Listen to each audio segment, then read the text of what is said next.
El final se cambió por uno en el que Paul Mooney suplica por su vida. Don't shoot, Garino. Look at Garino. I'm all alone. I got no gun. See, give me a break, will you, Garino? I told you you'd show up this way. Get you in a jam without a gun, and you squeal like a yellow rat.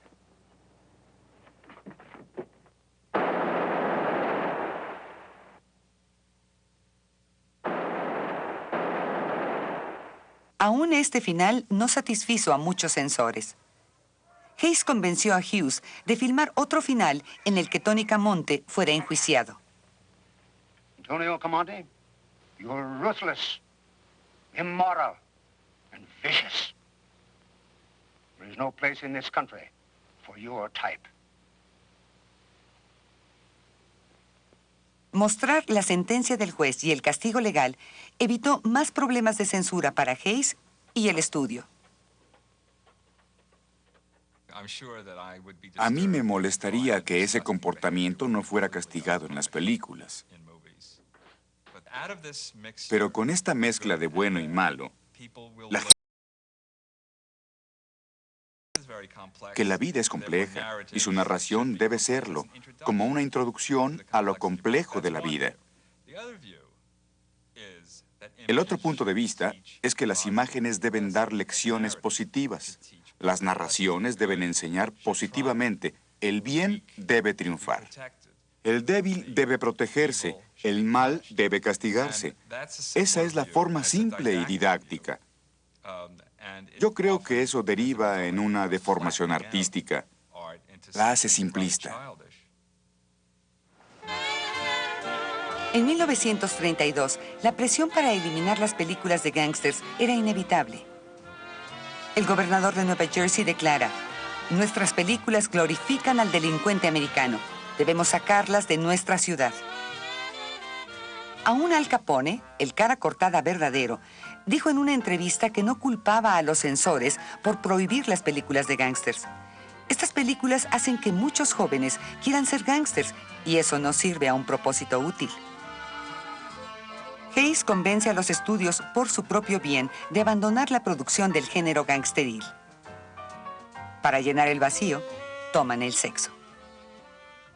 Petting in the park. Bad boy. Petting in the dark. Bad girl. First you pet a little, let off a little, then you get a little kiss. Petting on the sly. Oh my. Act a little shy. Oh why?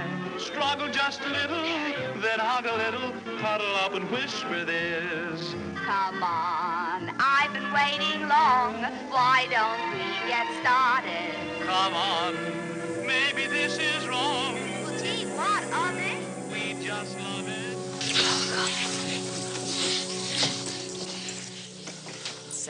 El sexo siempre ha vendido. En las películas mudas en los años 30 y en la actualidad, mientras más atrevido, más público.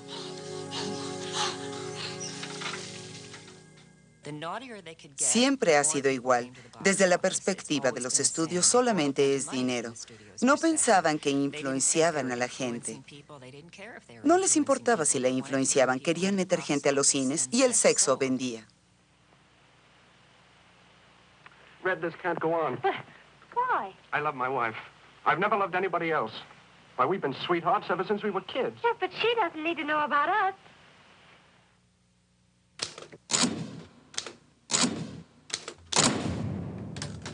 El Código de Producción indica: la santidad de la institución del matrimonio y del hogar debe mantenerse.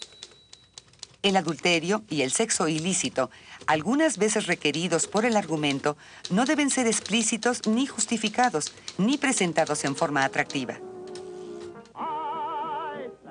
La mujer pelirroja, interpretada por Jean Harlow, es una de las muchas películas de 1932 y 33 sobre mujeres que usaban su sexualidad para tener éxito.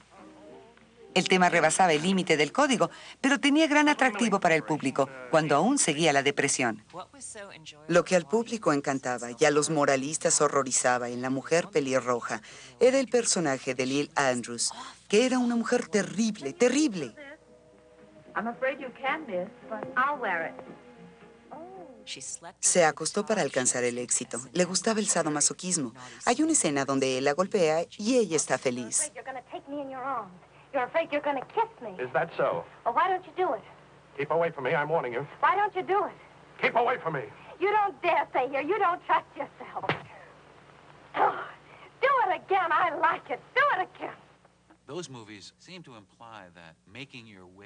Esas películas implicaban que alcanzar el éxito por su sexualidad no era lo peor del mundo.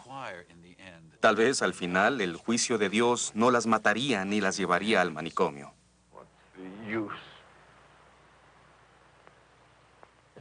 No tenía moral ni escrúpulos con tal de llegar a la cumbre. Y tuvo éxito, ganó, tuvo un final feliz. Si hubiera muerto al final o le hubiera ocurrido algo horrible o si hubiera terminado en el arroyo, no hubiera habido gran problema. La oficina de Hays se inundó con cartas de censura. No puede haber más decencia. Sexo, sexo, sexo. La película está saturada de sexo. Una de las cosas que las mujeres caídas y las chicas malas hacen y que enfurecen a los moralistas es que se muestran en papeles diferentes a los aceptados, los tradicionales de la buena ama de casa o de madre. Estas mujeres malas, con toda su maldad, son independientes y logran abrirse camino en el mundo. And if you're interested in money, I'm what's known as a very rich man. That's nice.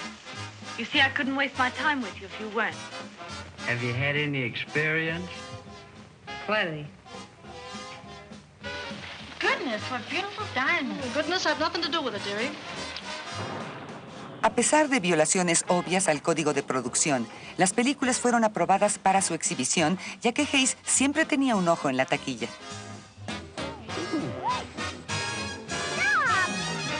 Well, are you satisfied?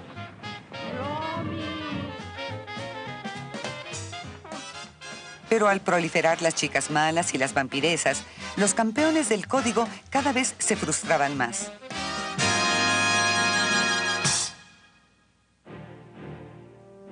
Aquí, a nadie le importa el código ni sus reglas, escribió Breen a Martin Quigley. El padre Lord está indignado. Las películas se han convertido en gigantescas travestis. La porquería da dinero, no importa si el tráfico es de opio, cocaína, prostitutas o películas.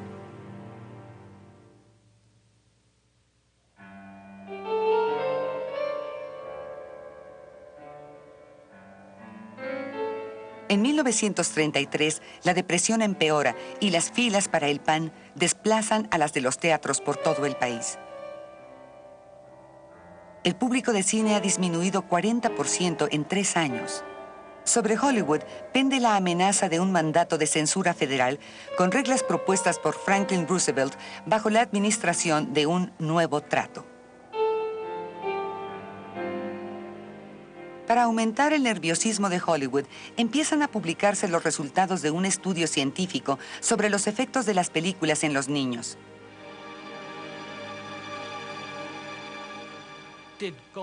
¿Los niños no pudieron dormir después de ver la película de Drácula? ¿Los delincuentes juveniles culpan a las películas por su vida criminal? This'll be enough. Stick 'em up. Stick 'em up.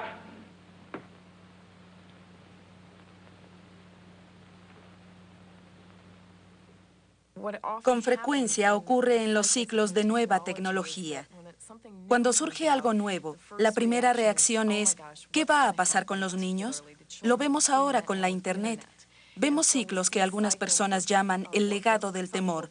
La primera reacción o actitud por la violencia y el comportamiento antisocial que veían en las películas.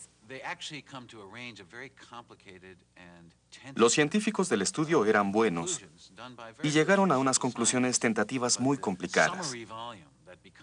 Pero el resumen, la representación popular del estudio Payne, fue más categórica y más enfática. Los niños afectados por las películas condenaban de entrada a estas por su influencia maligna sobre los niños de Norteamérica. El libro de Foreman se convirtió en un éxito. El libro de Foreman dio a los moralistas nuevas municiones.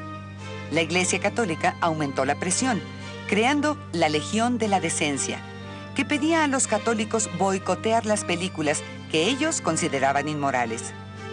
Ver una película condenada por la Legión se consideraba un hecho pecaminoso. Una voz dice, esto está prohibido, y los seguidores obedecen. Dice, esto es lo que queremos, y si no se nos da, nos movilizaremos en una campaña mucho más amenazante que las voces ocasionales del protestantismo.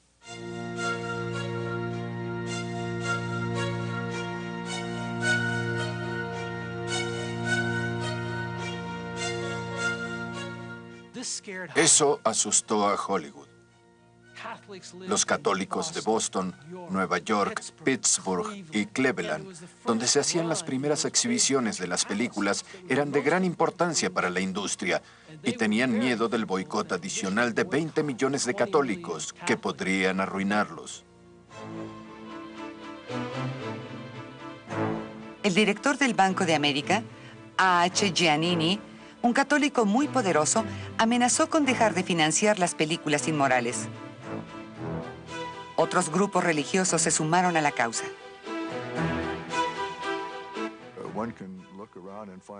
Se podían encontrar declaraciones de rabinos quejándose de que la moralidad de Hollywood daba una mala imagen a la comunidad judía.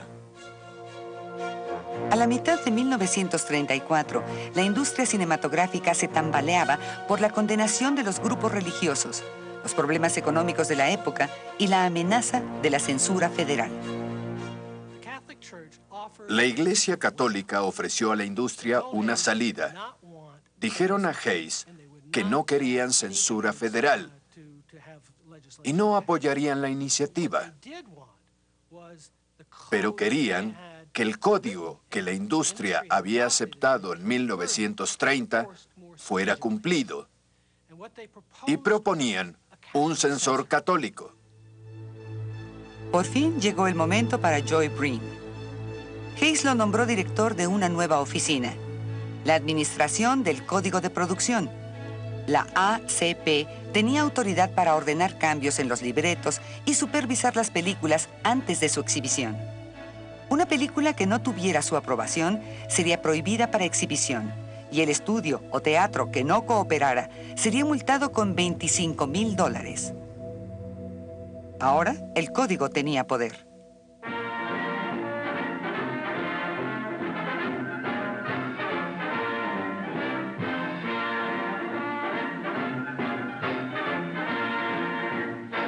What this country needs even more than a good 5-cent cigar is clean, rollicking comedy.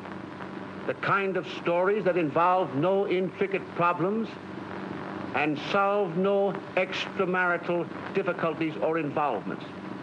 Better 1,000 times that we have no pictures at all than that we permit that which is objectionable to creep into our films. The responsible men in this industry want no such pictures and will not allow these to be shown. Creo que Joe Breen se veía a sí mismo como el hombre de la jerarquía.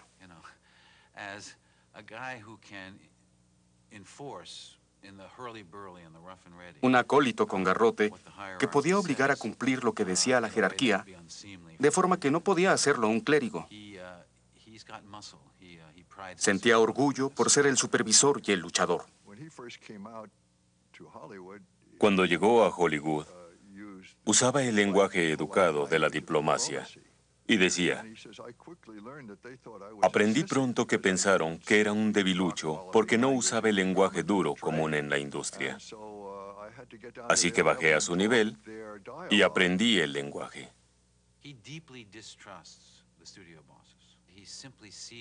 Desconfiaba totalmente de los magnates. Los veía como gente que quería rebajar la moral de los niños y erosionar el valor de la familia y la religión solamente por obtener ganancias con su inversión.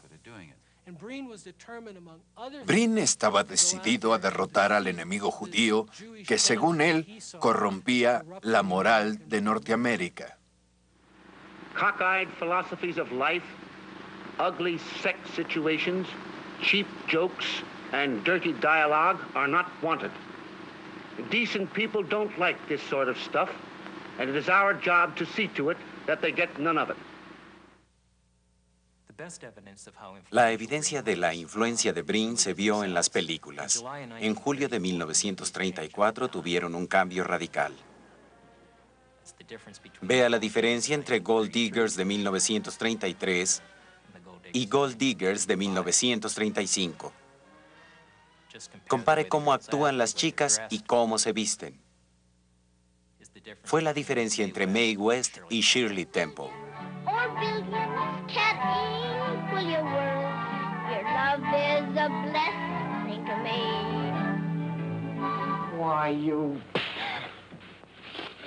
Es la diferencia entre James Cagney y el gángster. Oh, you dirty double-crossing. Special Agent Davis speaking. Yeah, I've located Collins. In the garage, 809 Y James Cagney, el agente del gobierno. 10 cars. He's holding Chief McCord's sister. Para 1934 el país estaba listo para el código de producción. Las películas habían expresado durante años la insurrección y los impulsos inmorales. Con la llegada de Roosevelt, los norteamericanos se apartaron del radicalismo de los 30, acercándose a la fe de los valores y a las tradiciones de las instituciones norteamericanas. 11,300. 31,600. En su primera película, bajo la mirada vigilante de John Breen, Jean Harlow de nuevo es una secretaria, símbolo de la chica normal norteamericana. Look, crack the whip. Are you game? Certainly. Harlow se adapta a los papeles que permite el código.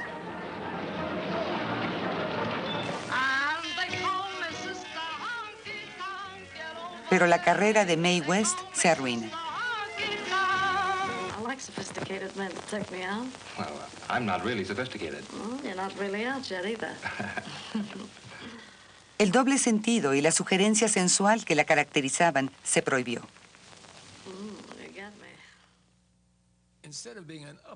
En lugar de expresar esa fuerza, se negó esa fuerza. Negó ciertas cosas que existen en la vida. En los 30 perdimos mucho de lo que las mujeres pensaban y decían. Eso desapareció de las películas y en su lugar aparecieron fantasías. Pero los 30 fue el período más vigoroso de la historia fílmica norteamericana, así que no debo quejarme. En los sistemas que tienen un código, hay buenas películas. Pero creo que sería un retroceso volver a eso. Yo elijo no ver ciertas películas y elijo que mi hijo no las vea. Pero es mi elección.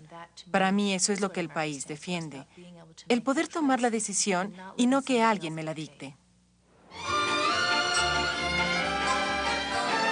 Los cineastas aprendieron que si cumplían los estándares de Breen, seguramente evitarían problemas con los censores estatales. Los escritores aceptaron que así era el mundo en el que trabajaban y se adaptaron. Debían tener en cuenta lo que no se permitía.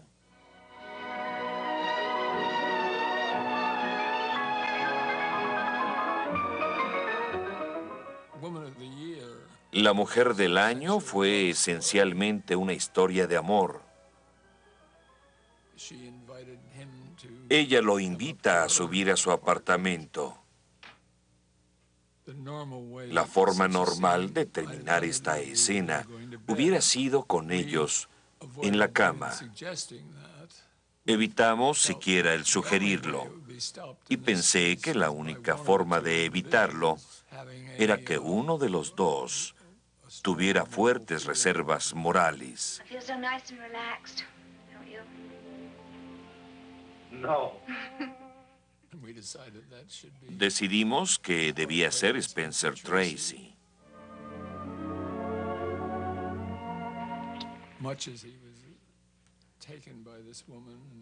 Por mucho que le gustara la mujer y se apasionara por ella, sentía que después tendrían algo importante y no debía apresurarlo, así que sale del apartamento sin siquiera despedirse.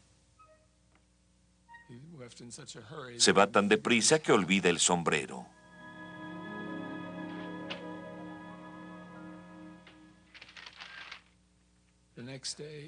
Al día siguiente recibe un paquete con su sombrero y una nota del personaje de Hepburn que dice: aquí está tu sombrero, ¿por qué tanta prisa?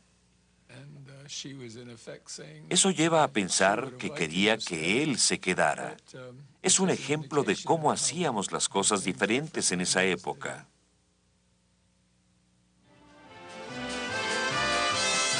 Joy Breen se retiró en 1954. Durante 2 décadas de relaciones, algunas veces tensas, el moralista católico y los magnates judíos aprendieron a respetarse. Es más, honraron a Breen con un Oscar. Hacer cumplir el código de producción fue cada vez más difícil.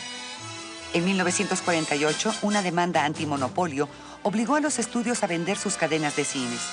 Los nuevos dueños independientes empezaron a exhibir películas sin el sello del código.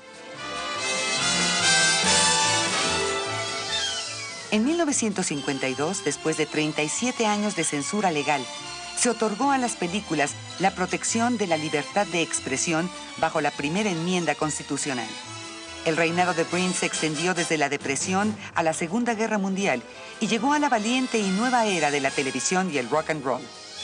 Cuando Breen dejó la ACP, Norteamérica ya no era la de Joy Breen y los días del código de producción estaban contados.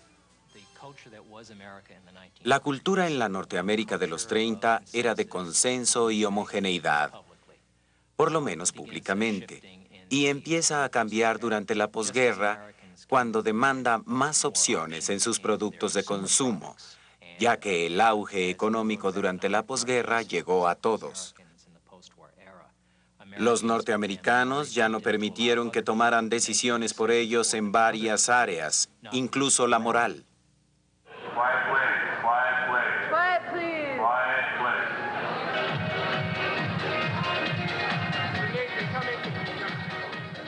Los jóvenes cineastas de Hollywood no tienen a un Joy Breen vigilándolos, ni un código al cual ajustarse. El código fue retirado por la industria en 1966 y se cambió por la clasificación por edades que rige hoy.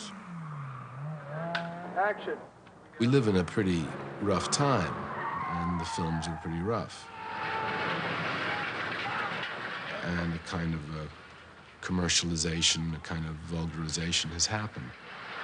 I think film, like almost any art, reflects the society from which it springs, you know.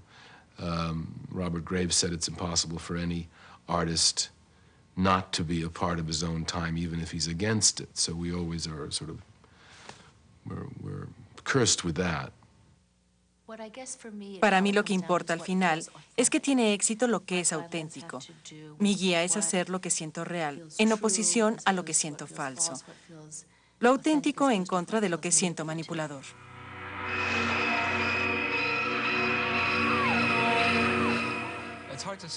Es difícil decir qué debe hacer el buen arte. El arte rebasa las expectativas de las personas en formas complejas y no solo sensacionalistas. Con frecuencia es lo que resulta de la expansión que pueden darle los medios.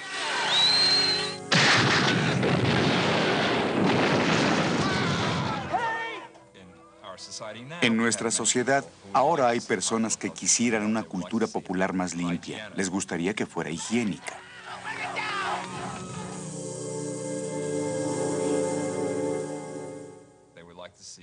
Le gustaría verla enseñar, mejorar los valores morales. Y eso creo que es horrible. Y no causaría el efecto que la gente piensa. Es lo que los gobiernos totalitarios siempre han querido hacer. Decir que la industria no debe tener restricción alguna sería como vivir en una tierra de fantasía o suponer que de alguna forma de lo que se tiene, algo bueno saldrá. Y en mi opinión niega el hecho de que las películas pueden causar problemas en la vida real.